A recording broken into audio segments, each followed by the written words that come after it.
ونستعينه ونستغفره ونؤمن به ونتوكل عليه ونعوذ بالله من شرور أنفسنا ومن سيئات أعمالنا من يهد الله فلا مضل له ومن يضلله فلا هادي له ونشهد أن لا إله إلا الله وحده لا شريك له ونشهد أن محمدا عبده ورسوله. بسم الله الرحمن الرحيم.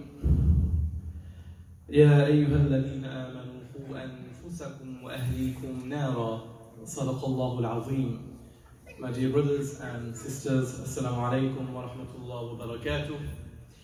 Welcome to today's Jummah here at the Bahu Trust. Continuing from last week, we will be again talking about one of the foundational pillars of our community, of our society, i.e. the family. Last week we talked about the alarming incidents on our streets, knife crime, and there was some nasiha as to how we should be responding and the roles that we should be carrying out. I want to continue on that theme regarding tarbiyah, nurturing children, how we bring up children according to the Islamic perspective, especially the Quran and the Sunnah. And this is really some guidance, some tips for parents, for myself and for yourself, and regardless of whether we have children, it's reflection for ourselves, and at a time when we do have children, inshallah, whether we're preparing ourselves to be good parents.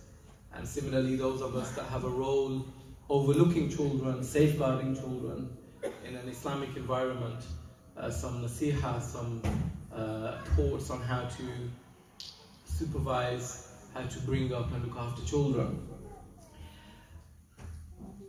Having children, loving children, is an internal instinct that Allah subhanahu wa ta'ala has put into every single human being, regardless of their cultural, linguistic, religious background.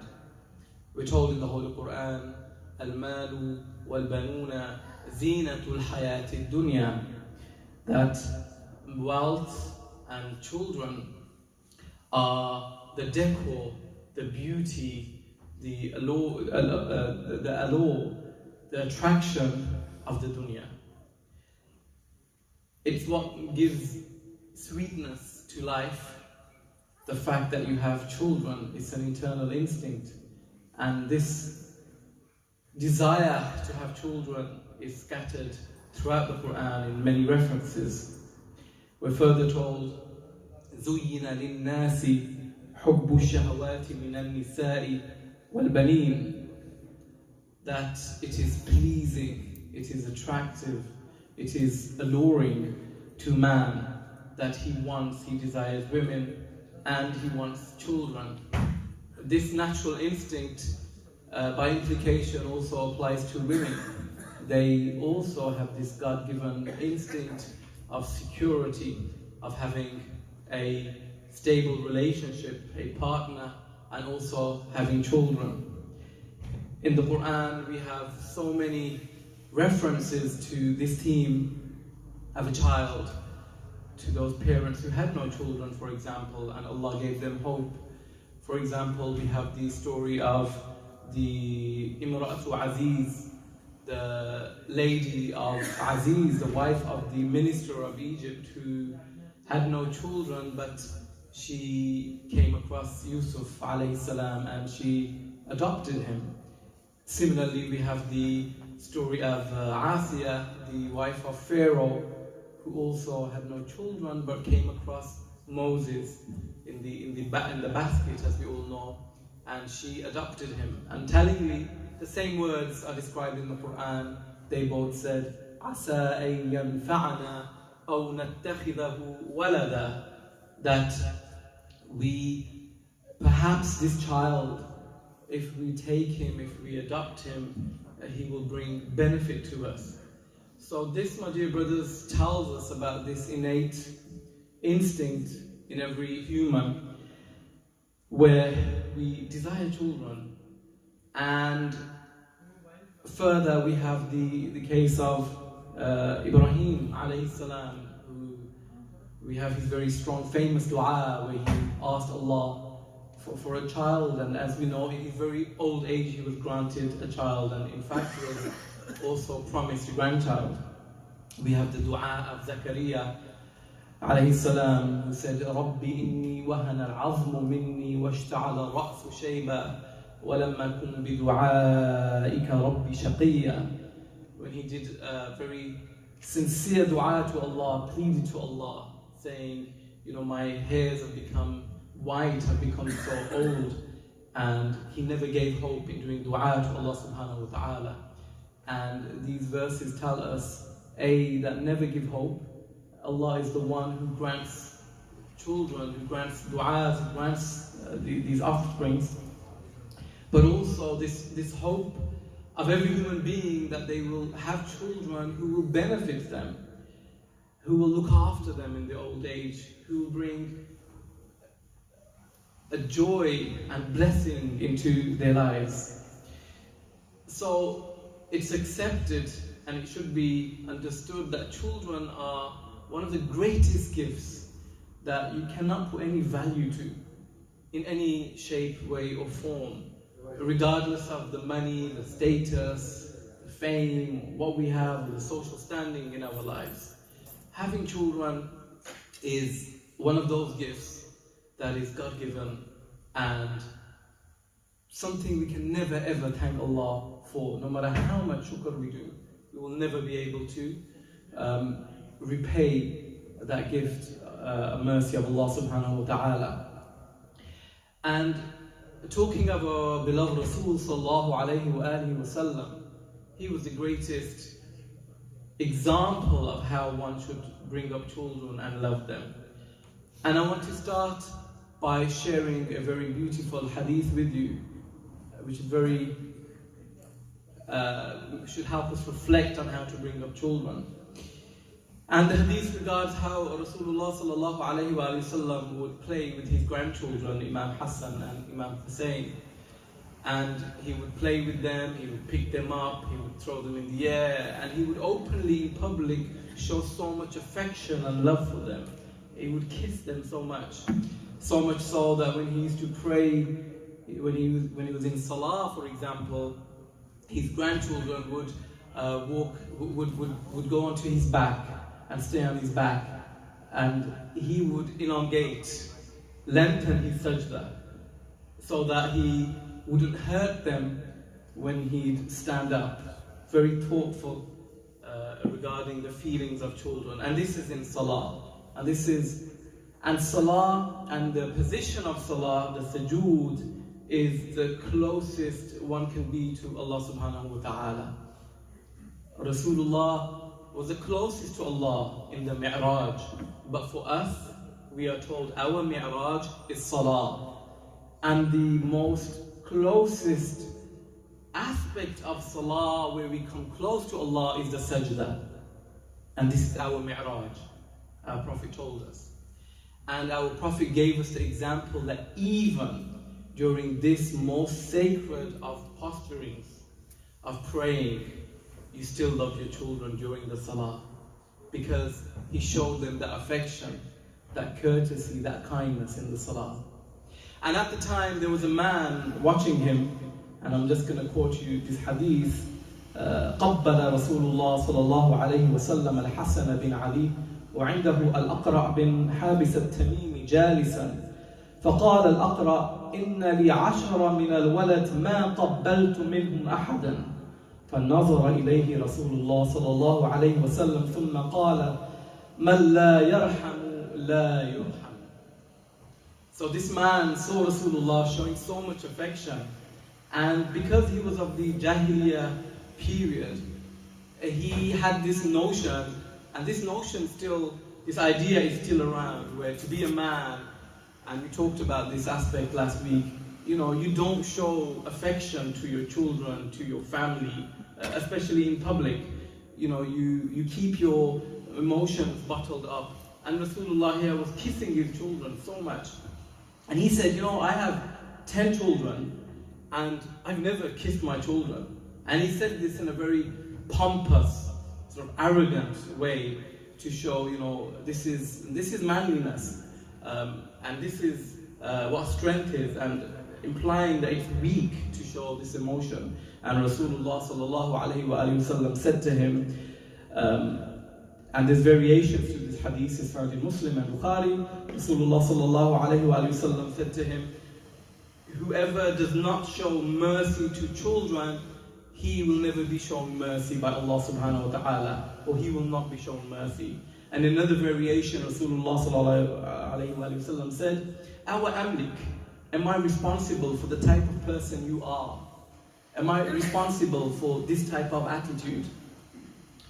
وَأَنْزَعَ اللَّهُ رَحْمَةَ قَلْبِكَ, and Allah has taken from you compassion and love from your heart. So Rasulullah is disassociating himself with this kind of attitude, i.e., not opening up in your love towards children. And this is so important.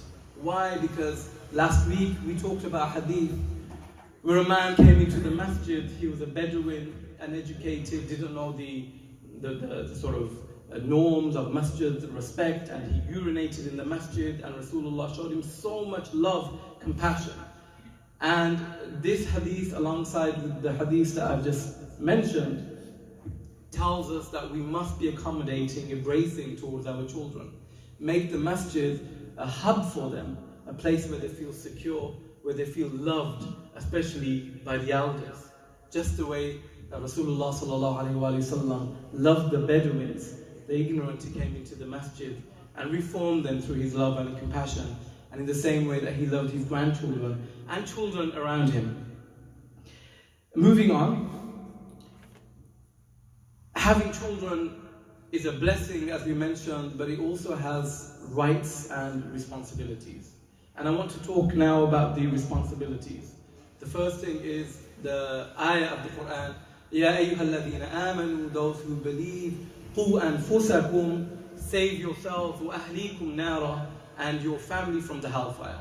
So our first primary responsibility as Muslims is to develop, upbring, nurture our children on the foundation, the bedrock of Islam. This is absolutely vital, because one of the first things you will be asked is, how did you bring up your family? Were you a victim, or did you give in to this worldly dunya, where you brought up your children in luxuries and part of the dunya, but you never imparted to them the gift of Iman, or brought them up on the way of Islam? And not only are you inviting yourself to the fire, but also your family. And then Rasulullah sallallahu alaihi wasallam said to us, كلكم راع وكلكم مسؤول عن رعيته فالأب راع. And then we're told that even the mother, she is also a ra'iyah, which means that all of you have responsibilities. You are all shepherds. You are shepherds unto your flock. Look after and guide your flock. And the mother and the father are both shepherds to their flocks, to their families. In fact, you are like imams, the first front line of nurturing, of bringing up your children. Now, how is it that we bring up our children? And the first nasiha, my dear brothers, is the father and the mother have to be role models to their children. The way you are as a person will be how your child is. If you pray 5 times a day, if you're a kind person, if you're a Muslim in the true sense of the word, your child will also pray, be a Muslim, and be kind. But we must take a good look in that mirror, my dear brothers and sisters, because often, and I work very much with children and with parents, often parents look to everywhere else. They look at the media, they look at the internet, they look at the influences out there, and very well, they are very negative and very challenging. Sometimes they look at the masjid as well. But the last person they look at is themselves. To look into the mirror and ask yourselves, am I actually a role model for my children? Am I bringing up my children? Because your child will be a mold of yourself, a reflection of yourself. If you, for example, treat your wife in an abusive manner, or non-Islamic manner, in an aggressive manner, in a rude, disrespectful manner, your child will also grow up to be in the same way towards his wife. If you lie, for example, or if you don't pray, for example, your child will be brought up on the same lines. In Arabic, there's a saying, كَمَا تُدِينُ تُدَانُ. What goes round, comes round. And the mother and the father are the first educational institute, the first social institute.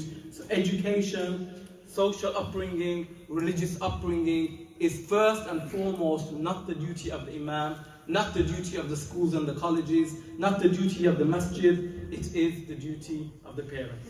First and foremost, and you will be asked regarding that. The second thing is salah. We must make sure that our children pray salah. And there's so much hikmah in this. Ask yourselves, are you praying? If you are not praying, then for the sake of your children, you must start praying. Because a child in today's society is no longer a child of a few decades ago. Children now ask many, many questions, and they tend to forget respect and the role of their parents because of how society is now developing, and we live in a very secular society where the roles of parents are being taken away in many different shapes and forms. If you pray salah, my dear brothers and sisters, not only will you be fulfilling your duty of bringing your child close to Allah subhanahu wa ta'ala, but there's another aspect towards salah. Other than the fact that it teaches your child discipline, time management, cleanliness, but also the fact that if you make your child close to Allah subhanahu wa ta'ala, through salah, your child will respect you even more and realize your status in Islam. Why? Because as a child grows older, he will become rebellious, he will maybe not understand your position and all the sacrifices that you have put into upbringing your child. But when a child is close to Allah subhanahu wa ta'ala and he realizes Allah's commands are part of his deen, his religion, and his thinking, then the instruction of Allah that you respect your parents after me will then sit in and sink in, and he will respect you because it's a command of Allah subhanahu wa ta'ala, not just because it's something that you return as a favor. In Surah Luqman, Luqman said to his son, out of all the advices that he gave, in Surah Rum, I invite you, my dear brothers and sisters, to read. Amongst the instructions were, Ya bunayya aqim as-salah. Oh my beautiful son, establish the prayer, as well as the courtesies, social manners. Be modest, don't be pride, don't be a braggart, don't boast, and renounce the world. Make religion and your spirituality your main focus in life. And another very golden nugget of tarbiyah, nasiha, my dear brothers, is the nasiha of Imam Ali, one of the greatest Muslims, mufassirs, philosophers. He said, لا تربوا آباءكم كما ربوا آباكم فلقد خلقوا غير زمانتكم. He said that don't bring up your children the way that your parents brought you up, because they were brought up for a different age. Remember that the children who are being brought up into today's society are not those children who are being brought up, for example, in a village or even in another country some of us may have come from. You bring up your children for the time, for the age, for the context that they live in. Do not think because I was brought up in a certain way, my children should also be brought up in this way. Because you have to go with the times and see the challenges around you. And just to finish off, my dear brothers, some of the challenges and why it's so important that we be friendly to our children if we can't be friends to them, is because if you don't have the doors of communication open, then those doors of communication will be opened by what's out there. You have RSE, for example. In our times, for example, when I was younger, the question was, how do masjids, how do parents talk about sex education at home? boyfriend-girlfriend relations, for example. Now, my dear brothers, at the age of 3, 4, and 5, children are being openly invited, are being openly exposed to the teachings, to the understanding of homosexual, lesbian, gay relationships, let alone heterosexual male-female relationships. This is what they're being exposed to. If as parents we shy away from this and we don't have this open communication with our children, then what will happen is that they will be led astray and the deen will be taught to them by others. When I mean deen, I mean their lifestyle, and we will lose our children. So just to conclude, my dear brothers and sisters, is look around you at the challenges that your children are facing. Talk to your children. Don't be shy. Treat them as adults. By the time a child is 12, 13, 14, in Islam, a child actually becomes an adult. وَابْتَلُوا الْيَتَامَ حَتَّى إِذَا بَلَغُوا النِّكَاحَ tells us this. Although they're pampered in this society, where when they're 16 they have certain relationships, but they're still taught as children, treated as children. But in Islam, they're adults. And from the time they're 11, 12, 13, my dear brothers, talk to them as adults.